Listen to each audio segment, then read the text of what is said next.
Hello, everyone. My name is Ava, and today I want to share a past I can never forget. Every time I think about it, my heart feels heavy, and I can't stop blaming myself. It's a story I wish I hadn't lived. But life doesn't always make things easy. It all began many years ago when I was just 18, living with my family in London. Such a beautiful city, but with its own hidden darkness. Back then, I thought I had everything. My family was wealthy, and both my parents were successful. My father was a busy businessman, and my mother was a skilled interior designer. Despite their busy lives, they always made time for me and my two older twin brothers, Nathan and Jack. They were 2 years older than me, and if I had to describe them, I would say they were both incredibly charming and handsome. Honestly, I've always felt lucky to have them as brothers. Make sure to subscribe to my channel so I can continue bringing you more fascinating true stories like this one. And don't forget to watch this video till the end and like the video, because this story is going to be incredibly interesting. Please hit the like button to show your support. As the youngest in the family, I was spoiled by my parents. They never allowed me to want for anything, whether it was material goods or affection. But to be honest, I always felt that no matter how much my parents loved me, it wasn't the same as the love Nathan and Jack gave me. They were more than just brothers. They were my protectors, always watching out for me. The way they loved me seemed more profound than my parents' love because they always expressed it through actions and gestures that came from deep concern. My parents loved me by providing me with a comfortable life. But Nathan and Jack did more. They truly understood me in ways my parents sometimes couldn't. When I was sad, they noticed. Even if I didn't say a word, they were always the ones I could confide in without fear of judgment. When I was younger, if I fell or was bullied at school, Nathan and Jack were the first to step in and defend me. Once, I was mocked by classmates because of a dress I wore, and when I came home crying, they didn't just comfort me, they went to the school to confront those kids. They didn't use violence, but instead, their sharp words and cold demeanor made sure those kids never bothered me again. To me, they were like heroes, always ready to help whenever I needed them. I remember the evenings when our whole family would gather, but I always wanted to sit between Nathan and Jack. They'd wrap their arms around me, sometimes even playfully arguing over who would sit next to me.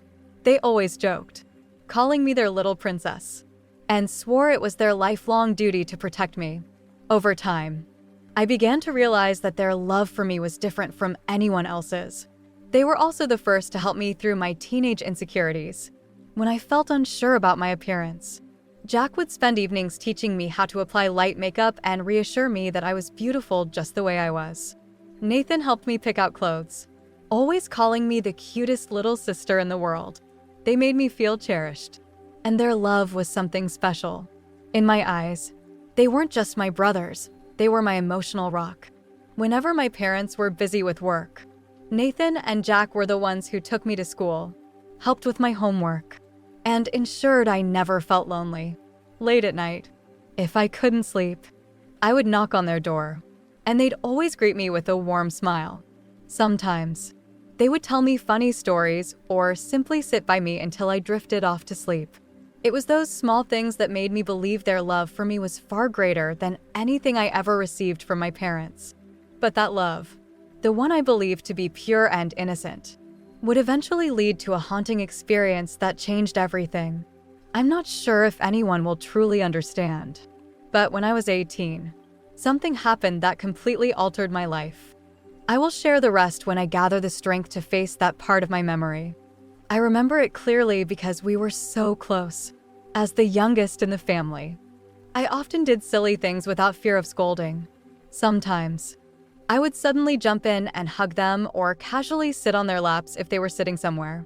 Nathan and Jack weren't just my brothers, they were my closest friends, people I never felt shy around, even when showing affection.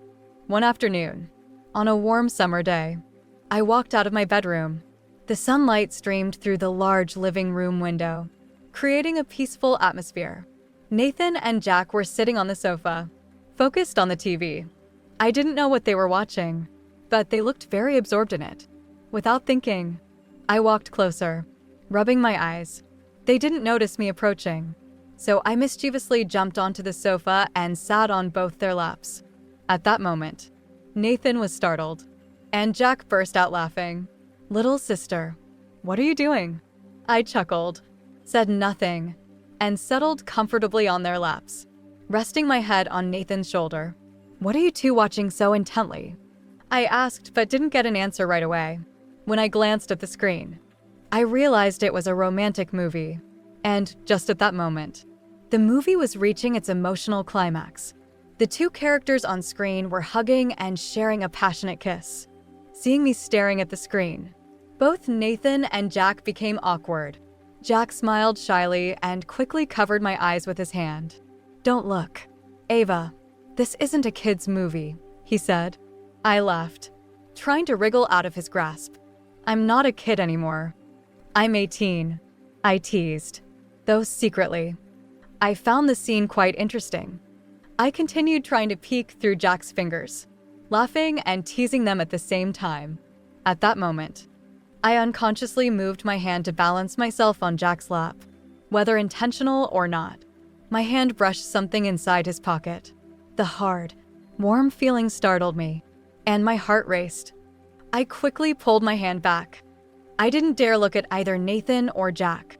"I'm sorry," I stammered, then quickly stood up and ran to my room. I slammed the door behind me, my heart pounding. I sat on my bed, wondering what had just happened. The image of the remote control in Jack's pocket kept replaying in my mind, making my face flush. Was I overthinking it? Or was it an accident? I didn't know, but the shame and embarrassment lingered, and I couldn't bring myself to leave my room. The thought of what Nathan and Jack might think of me kept me in my room, unable to shake off the image that haunted me. It wasn't just the physical touch, but the uncomfortable realization that I had crossed a line I never even knew existed between us. The closeness we shared seemed to have a fragile boundary, one I had never thought about before. That evening, after hiding in my room for a while, I decided to go down to the living room. I was getting hungry, and I knew my family was probably waiting for me to join them for dinner. But the events of the afternoon still lingered in my mind, and I felt a bit embarrassed. I kept wondering if Nathan and Jack were thinking about what had happened. But then I reassured myself that maybe it wasn't as serious as I thought, and perhaps they had already forgotten about it. I opened the door quietly and tiptoed down the hallway, hoping not to meet their eyes. As I approached the living room, I stopped to listen for any sounds. The room seemed empty, so I breathed a sigh of relief, thinking they were probably in the kitchen or somewhere else, not paying attention to me anymore. I tiptoed into the living room, looking around, afraid I'd catch their gaze. But to my surprise, no one was there. How strange, I thought. I stopped in front of the sofa where I had sat with them earlier that afternoon. I was still trying to figure out what channel was on the TV when suddenly, from behind, two faces leaned down, looking in the same direction as me. "What are you doing?" "Ava?" Jack's voice rang out right next to my ear, making me jump. Nathan laughed loudly from the other side, adding, "You look like a thief." I let out a small scream from the shock, turning around to see them standing right behind me. Their sudden appearance nearly made my heart stop, and we all jumped at the same time. Jack and Nathan looked at me, then burst out laughing, while I could only hold my chest, both scared and amused. "Oh my God, you two scared me to death," I said, pretending to be angry but unable to suppress my laughter, feeling like I'd just been teased unexpectedly. "What about you? You look like you're up to something shady." Nathan raised his eyebrows, smiling mischievously, and Jack patted my head teasingly. "You're not planning on eating something, are you?" I laughed along with them. At that moment, the awkward tension from the afternoon seemed to fade away. I reassured myself that what I had touched earlier must not have been what I thought, because otherwise, the two of them wouldn't be laughing like this. With that thought, I felt a bit of relief and tried to act as if nothing happened. I was just, checking to see if anyone was here.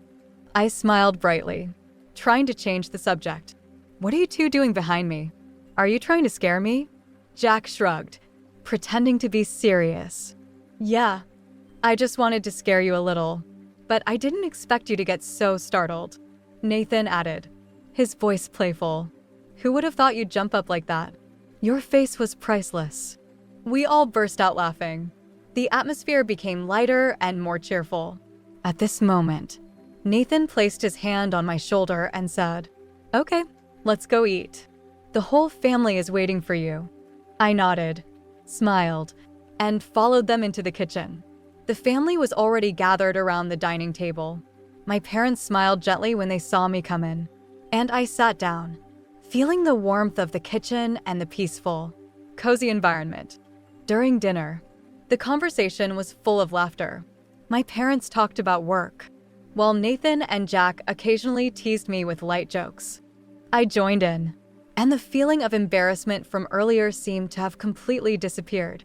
After finishing dinner, I helped my mother with the dishes before heading to my room to prepare for bed.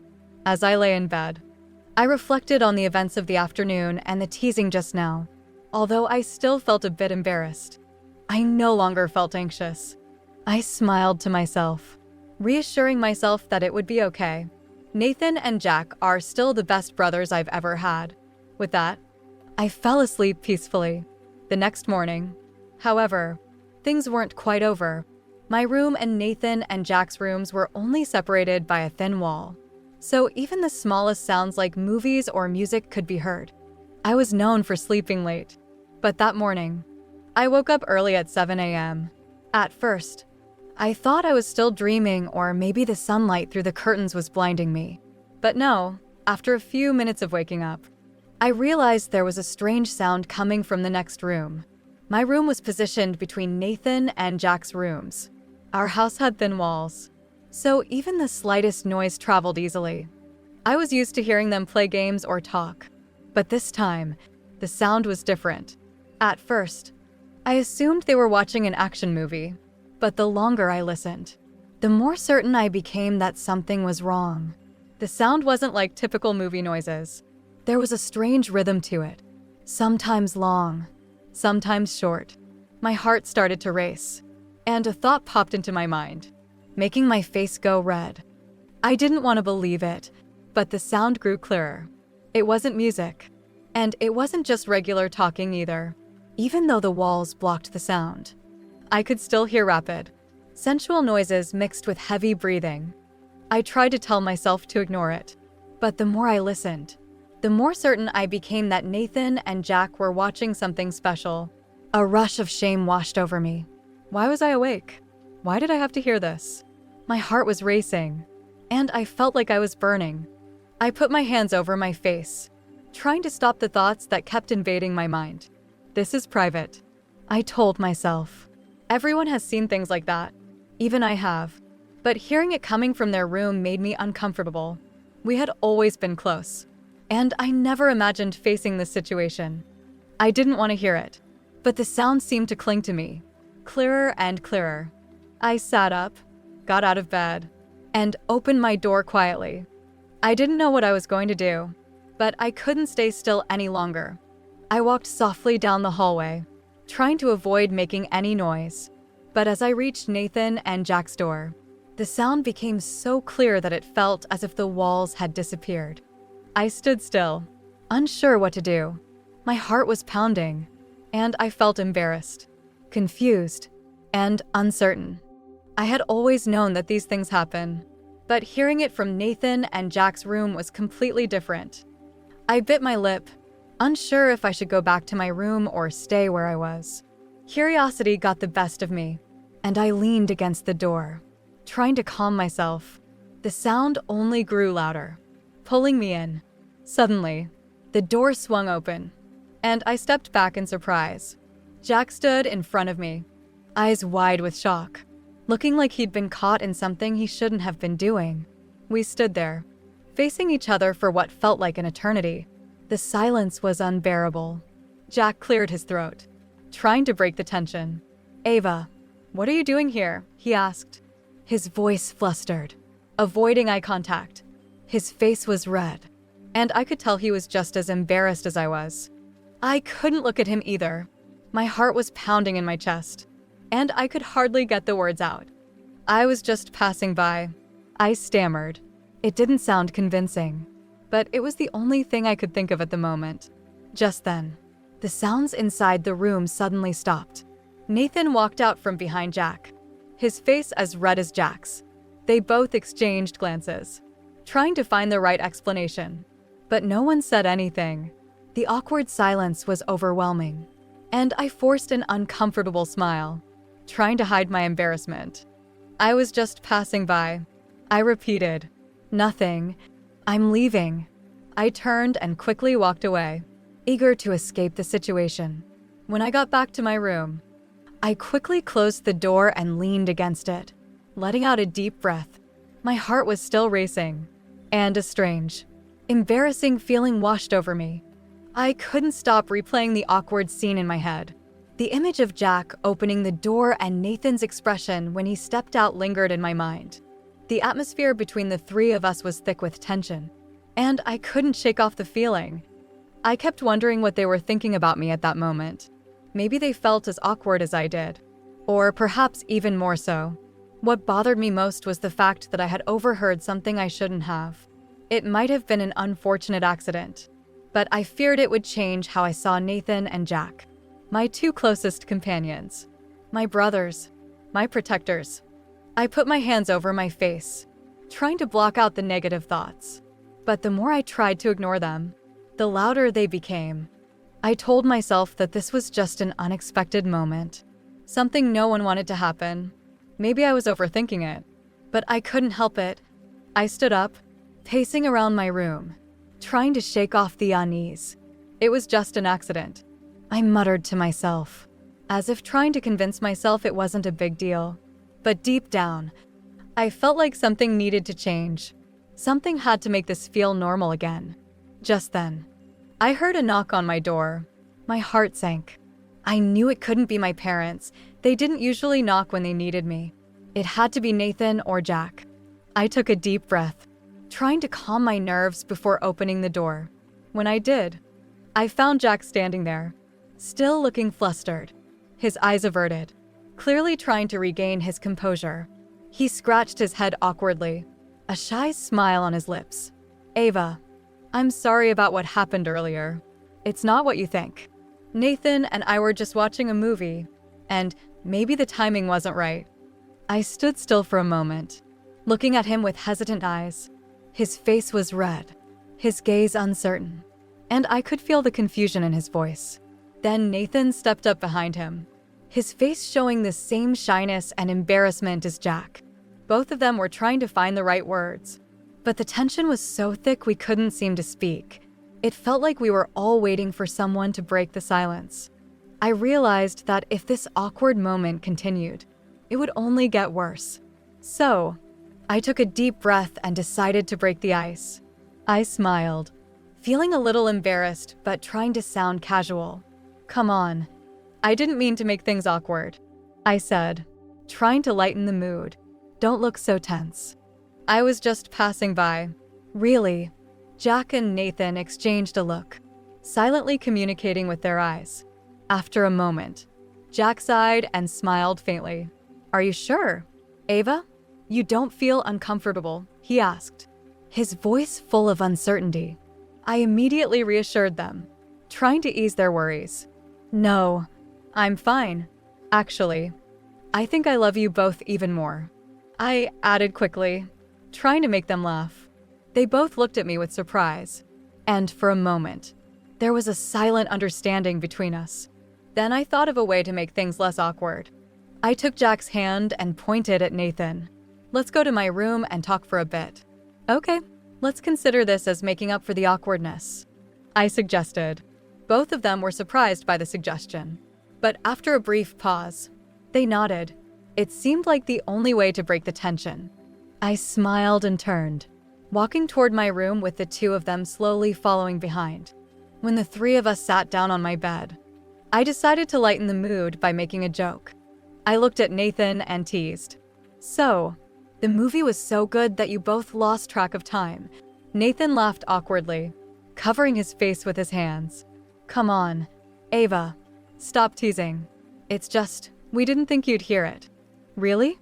I thought you guys turned it up so I could hear it, I said, with a playful raise of my eyebrows. That made both of us laugh. And for a moment, the tension seemed to vanish. After chatting for a while, I felt my curiosity get the best of me. I glanced at Nathan and Jack, wondering if I should bring up the thought that had just crossed my mind. After a brief hesitation, I mustered up the courage and asked, "How about we try doing it like in that movie?" The words slipped out before I could stop myself, and I immediately regretted them. I wasn't sure how they would respond, but curiosity got the best of me. Nathan and Jack turned to look at me with wide eyes, surprised by what I had said. "Are you serious?" Nathan asked, his voice confused. He seemed like he couldn't believe I was suggesting something so bold. I nodded, trying to keep my expression serious. I was just curious. It wouldn't hurt to try, right? I said, though my voice faded. And I couldn't look them in the eye. "No way," Jack replied quickly, his tone firm, and both of them looked away from me. I didn't give up, though, and gently squeezed their hands, trying to reassure them. "Just try it once. I really want to know what it feels like." They were silent for a while, and I could see the conflict in their eyes. After a moment, Nathan sighed, and with a look of helplessness, he said, "Okay, but just this once. And we have to keep it a secret. No one can know." The room became still. We all just sat there, breathing quietly, and I could feel my heart pounding in my chest. We began cautiously. Every movement, every action was careful, but also full of a strange energy. I'm not sure how much time passed, but it felt as though the world around us had disappeared. And it was just the three of us. When it was over, the sun had risen high, filling the room with light. We didn't say anything. We just lay there next to each other, breathing evenly. The awkwardness I had feared completely vanished. Instead, I felt a deeper connection between us, as if we had just gone through something intense together. We went into the kitchen to prepare lunch, and everything felt oddly natural, as though nothing extraordinary had happened. But inside, I knew that the boundary between us had shifted, and instead of regret, I felt a new bond, one that brought us closer than before. Nathan looked at me with a soft smile. "Are you okay?" he asked gently. I nodded, returning his smile. "I'm fine, and I think I love you both even more," I replied. The words made me blush, but they held my hand with warmth. Their eyes filled with affection. "We love you too," they said, and we continued eating. From that day on, our relationship subtly but clearly changed. The closeness we had shared was now something else, something deeper. There was no awkwardness, and it was as though any invisible distance between us had vanished. Every time our eyes met, I could feel a new understanding, a closeness that had never been there before. But deep down, I know what we did was wrong. We had crossed a line unknowingly, breaking the boundaries that society and morality had set. I tell myself it was because of the impulsive curiosity of youth. I don't try to justify it, but it was our emotions and curiosity that led us down this path. I don't regret it, but sometimes I still feel a vague anxiety. We don't talk about it anymore, as if it's an unspoken agreement to leave it in the past. The way Nathan and Jack now look at me is different. They are gentler with me, more careful, as though afraid to hurt me. As for me, every time I look into their eyes, my heart races, both excited and anxious. Our curiosity took us down an unexpected path, and though our bond is closer than ever, I know things will never be the same again. Looking back, I understand that my impulsive actions have left an indelible mark on our relationship, and I can never undo that. We crossed a line, guided only by our emotions and curiosity, and though no one else knows, I can't hide it from myself. Every time I reflect on it, I realize how immature I was, and that realization haunts me. What I've learned is that curiosity is natural, especially when you're young, but not all curiosity should be indulged, especially when it risks breaking the core principles of life. Boundaries aren't meant to limit us, but to protect us from making mistakes that can leave lasting harm. Sometimes, staying grounded and holding back is the most important thing. Through my story, I want to tell everyone, don't let fleeting curiosity lead you into making the wrong decisions. Stop. Think about the consequences before acting. Strong emotions may fade, but their consequences can last forever. Value the relationships you have in life and don't easily cross boundaries just for the sake of temporary desires. True love and sustainable relationships are built on respect, understanding, and responsibility for each other. That's the most important thing.